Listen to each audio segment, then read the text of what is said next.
Hey everybody, God bless. Welcome back to the channel. So a few of you probably saw my video about Frater Xavier and why Jesus was not a sorcerer, and I made it about Frater Xavier and his video, Christ the Magician. Now I made it several weeks ago, maybe a month ago, and then I sent it to him and just to see his reaction, his response, and he ended up making an hour-long video response to me. Xavier, I'll address you. I appreciate that you took the time to make a response, and even though you were making fun of me a lot in your video, it was in a good spirit, I think. You know, I was laughing.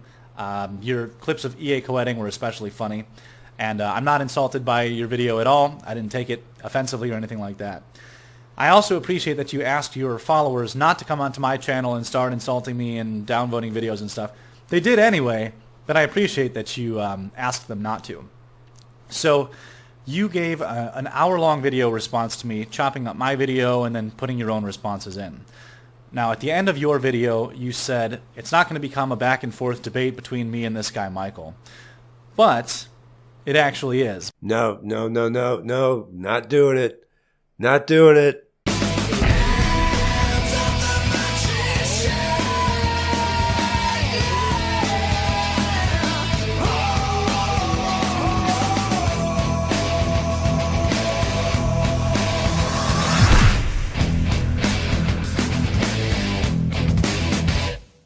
Look, all I'm going to say about it is this. We have two totally different perspectives on what occultism is. You think it's Satanism, devil worshipping, and evil spirits carrying out the magic.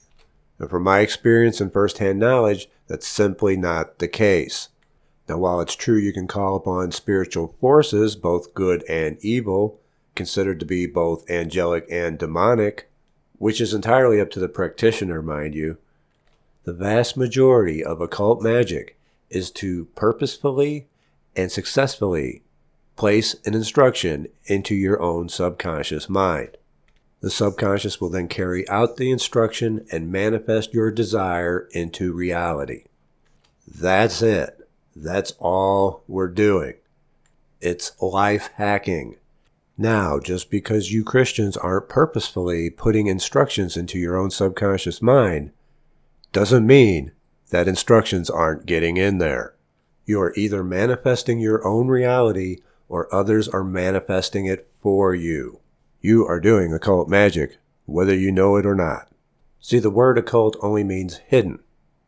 It's hidden from you, just beneath the surface, to keep controlling your reality and ultimately your destiny just out of your reach.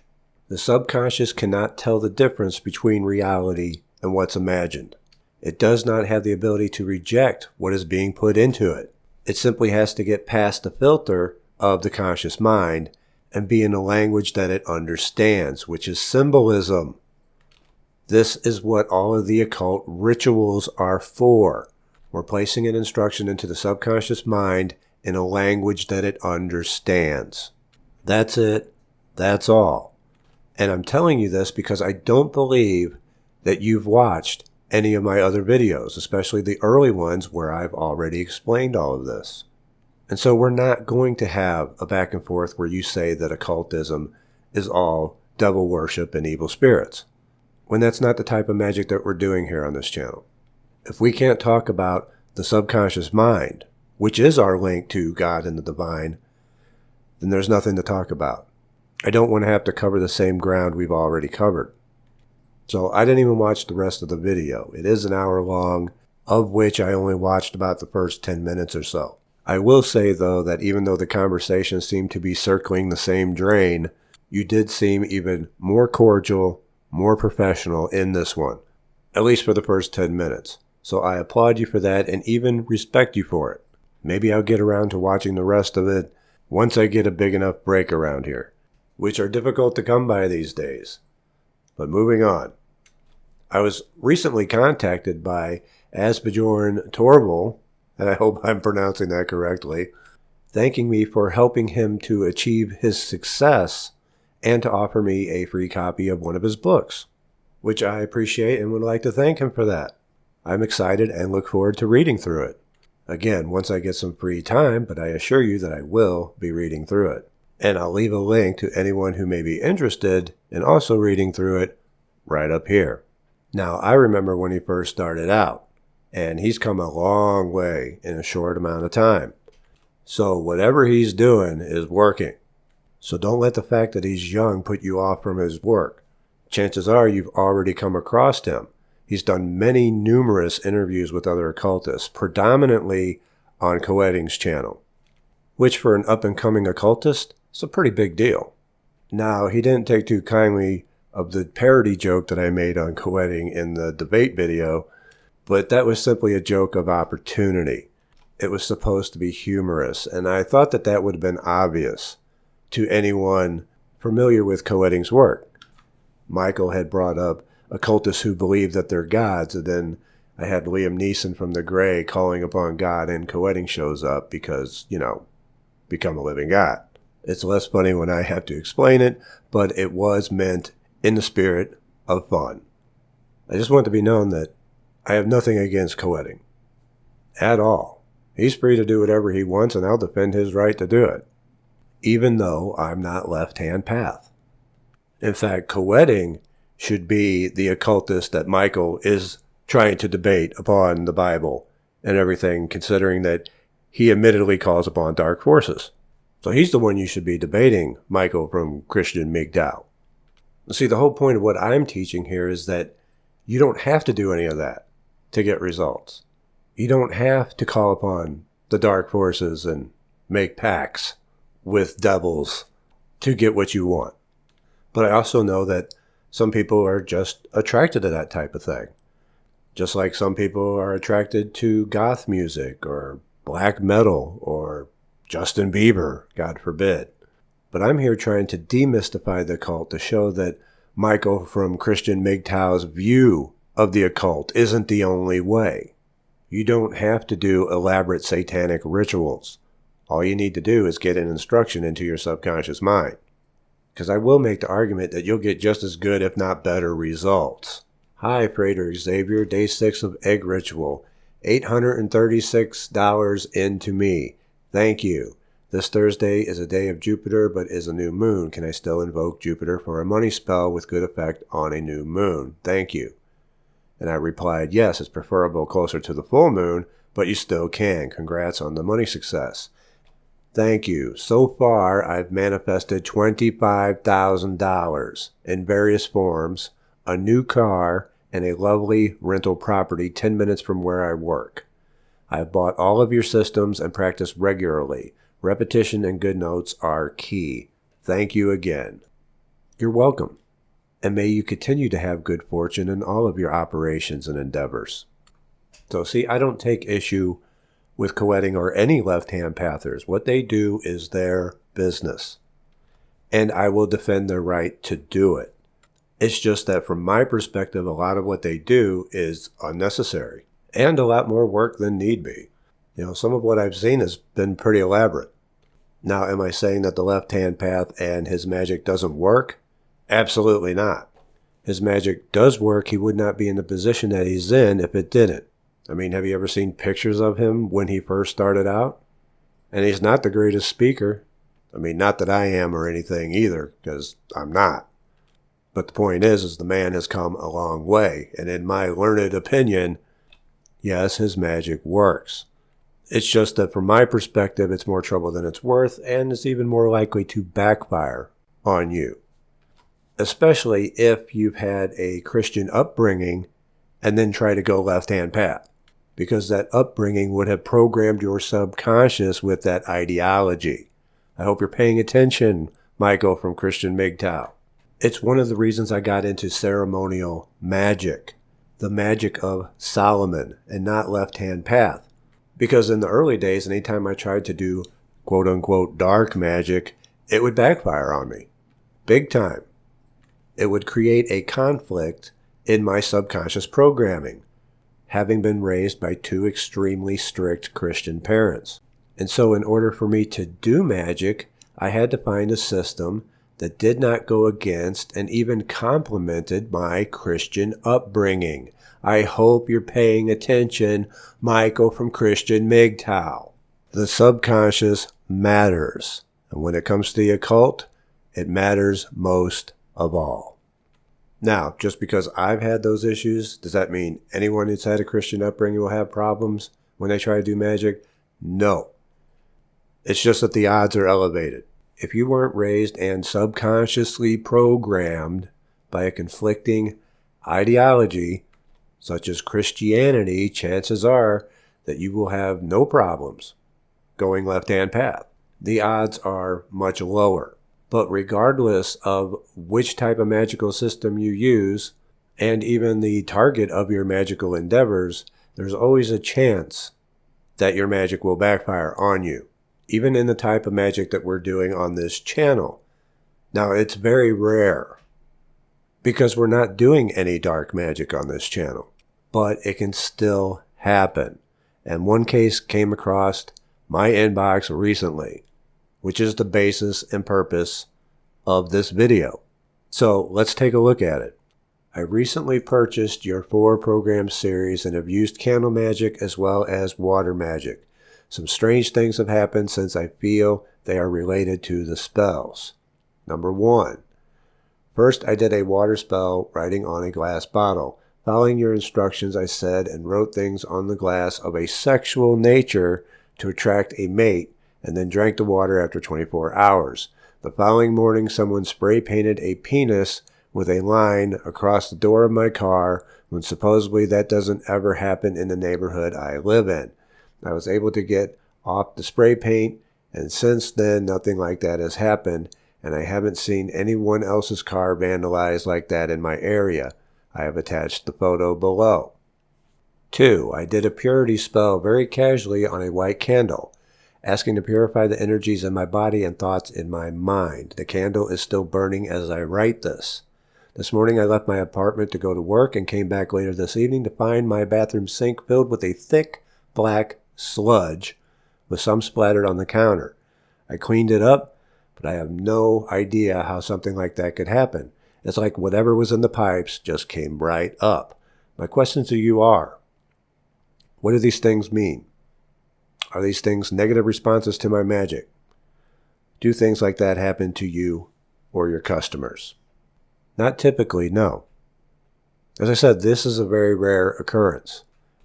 But when they do backfire, yours is a prime example of the type of things that can happen. So we need to understand the reasons why magic backfires. And the big one that could take many forms is a conflict in your subconscious programming. And we've already covered one of those, such as being upraised in a conflicting religion or ideology, such as Christianity, for example, and then performing magic, which conflicts with that programming. Now, I've done everything that I can possibly do on this channel to demystify the occult, to keep this type of thing from happening, by explaining how the subconscious mind works. But if you listen to people like Michael from Christian MGTOW, that it's all of the devil, that it's all evil spirits, you're more likely to have these things backfire on you, especially when it comes to the novice, the beginner, the dabbler, the people who are unsure of themselves when they're first starting out. So, number 1, do you have any conflicting religious programming that you need to take care of first? Number 2, some people are just subconsciously programmed to lose. And it's not as uncommon as you may think. Somehow, some way, they were literally programmed that whatever they touch falls apart or turns to crap. They were programmed with the core belief that they don't deserve success. I know this because, once again, my father programmed me with it. I got a double whammy.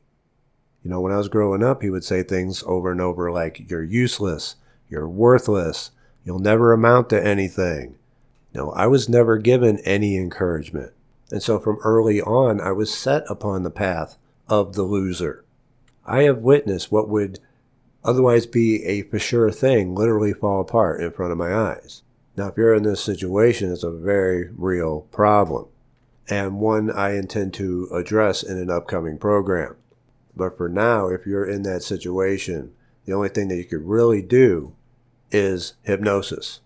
You have to get to the root of the problem, and the problem is in a subconscious core belief that you have. It's not your fault, it's what's been placed there by others. All of our early subconscious programming when we were kids is not our fault. It was put there by other people. Thankfully, now that we're older, we can choose what to put in our subconscious. Unless you're the Christian debaters who want you to just continue to let other people do it and hope for the best. Reason 3. You failed to either cleanse the environment or protect yourself. Many of you may recall the story where my girlfriend peered into my temple and then said something inappropriate, and then I got angry because I had to cleanse the whole entire temple. And a lot of people may think, well, that's just overkill, but it's to prevent things like this from happening. It's the reason we banish, it's the reason we censer incense, it's the reason we asperge holy water around the temple and put up circles of protection to banish and prevent any unwanted energies from influencing our operations. We keep our ritual space sacred and clean. We keep our ritual tools consecrated and clean. And if you're doing all of this and you're still having magic backfire on you, then it's not the environment that's the problem. It would most likely then be a conflict in your subconscious programming. Or, reason number 4, you targeted a specific person with your magic and they had their protection and defenses up and got a backlash sent to you. This is especially true in cases of baneful magic or magic that is going to go against the will of the person that you targeted. This is even more especially true if the targeted person was another magical practitioner. Although some people with no magical experience whatsoever can have some pretty strong defenses such as ancestral and guardian protection. Always be careful of who and what you're targeting with your magic. Reason number 5. You're just doing it wrong. It could be that the magic was simply performed wrong. Now, this person said that they followed my instructions and wrote something of a sexual nature on the water. I don't ever recall saying write sexual things on the water. When it comes to programming water, you need to keep things extremely simple, preferably summed up in one word. So I would be very interested to hear exactly what was written. If you make it too complex or more than one thing, it confuses it, and it doesn't work right. So these are the top 5 reasons that magic backfires. So you'll need to figure out which, if any of these, that you are having issue with. The good news, though, is even though your magic's backfiring, you're seeing that you're having an effect. It's not the intended effect that you wanted, but it's still having an effect. So you need to figure out what's throwing it off and what you need to do to correct it. Obviously, the more difficult ones to correct are the ones that deal with a conflict in your subconscious core beliefs. I do plan on addressing it in a future program, however. The other ones, not cleansing the space, well, that's up to you. Not targeting others, that's certainly on you. And doing it wrong, following instructions, is always on the person performing the magic. Again, having magic backfire on you is pretty rare. But if it does, it's typically one of these 5 reasons that are the culprit. If when performing magic you feel as if you're doing something wrong or against God or something taboo, it's a conflict with your subconscious core beliefs that were programmed into you when you were a child and are therefore more likely to have things backfire on you. This is why I do my best to demystify the occult for you, and also why I made an hour-long video debating Michael from Christian MGTOW. People sent me messages asking me why I wasted my time doing so. This is why. There was a reason for it after all. See, if you believe that magic is of the devil and evil, it's not going to work for you, unless you are arguably left-hand path and embrace evil. It's much like if you believe that all rich people are greedy and evil. You are not going to be rich. The subconscious will always steer you away from that which you have defined as evil or bad. Everyone thinks of themselves as the hero, as being on the side of right, of good. Even villains think of themselves as the good guy, that they're somehow in the right and justified for what they're doing, even if their ends justify their means. And the evidence is there. You'll see that the people who are complaining that the monetary system is corrupt and evil are the people without any money. The exception to that would be anyone who is making money off of selling you that belief, such as conspiracy theorists. Now, I'm not saying that it's perfect. There are certainly flaws with the monetary system, but it's the one we have. There are good things about it too, but if you have defined it as being corrupt and evil and bad, your subconscious will keep you from having money. It will literally steer you away from it. Now, is there a reason that organized religion wants you to define magic, the ability to program your subconscious mind with instructions to manifest your desires into reality, as evil? Of course, because if you knew how to do it, you wouldn't have any reason to go to them and listen to them preach at you. And if you're not there to listen to them preach, they can't pass around the offering plate and sustain their way of living. They literally depend and live off of your fear and ignorance. So, speaking of preaching, I think that'll about do it for today. I'm going to get off my soapbox now, as my girlfriend calls it, when I get on rants, as I think I've covered my points pretty well. I do wish everyone the best, even the ones I disagree with, and I will see you next time very soon. Take care.